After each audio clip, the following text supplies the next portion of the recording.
Hey boys and girls, this is the last book that I'm going to be reading to you this school year, and it makes me a little bit sad. You know what I'm going to say about this book? It is one of my favorites, and I want to share it with you. There's a great message here for you to learn, and a message that I want you to keep with you through the rest of your life. The title of this book is The 100 Dresses.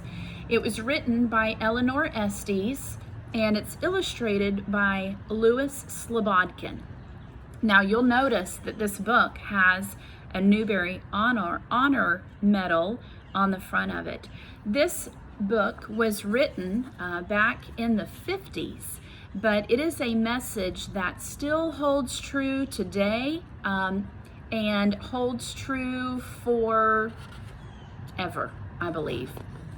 It's not a very long book, but we're going to spend the rest of our time together reading a chapter a day. Wanda is the title of chapter 1.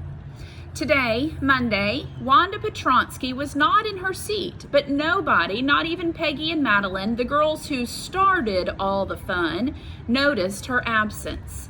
Usually, Wanda sat in the next to the last seat in the last row in room 13. She sat in the corner of the room where the rough boys who did not make good marks on their report cards sat. The corner of the room where there was most scuffling of feet, most roars of laughter when anything funny was said, and most mud and dirt on the floor. Wanda did not sit there because she was rough and noisy. On the contrary, she was very quiet and rarely said anything at all, and nobody had ever heard her laugh out loud. Sometimes she twisted her mouth into a crooked sort of smile, but that was all. Nobody knew exactly why Wanda sat in the seat, unless it was because she came all the way from Boggins Heights, and her feet were usually caked with dry mud that she picked up coming down the country roads.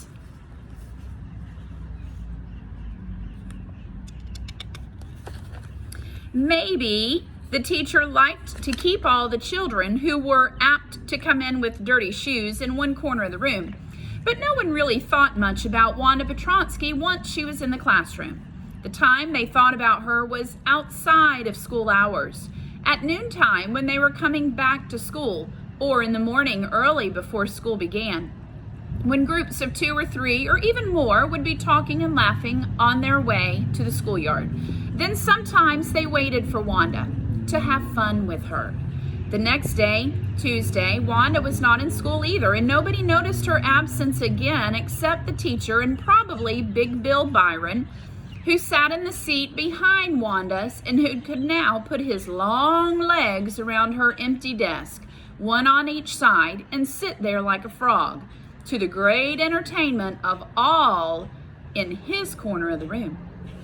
But on Wednesday, Peggy and Maddie, who sat in the front row along with other children who got good marks and didn't track in a whole lot of mud, did notice that Wanda wasn't there.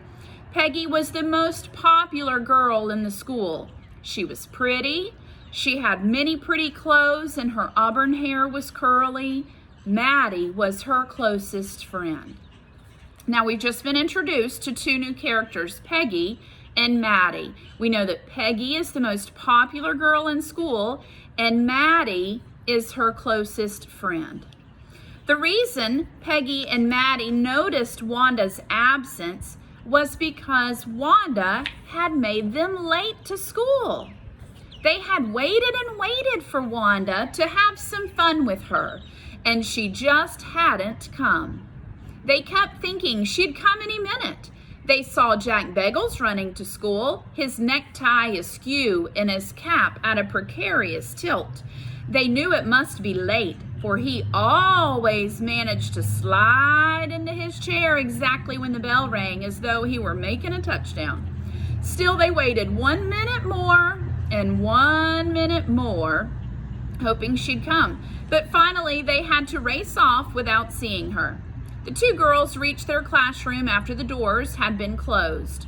The children were reciting in unison the Gettysburg Address, for that was the way Miss Mason always began the session. Peggy and Maddie slipped into their seats just as the class was saying the last lines. That these dead shall not have died in vain, that the nation shall, under God, have a new birth of freedom, and that government of the people, by the people, for the people, shall not perish from the earth.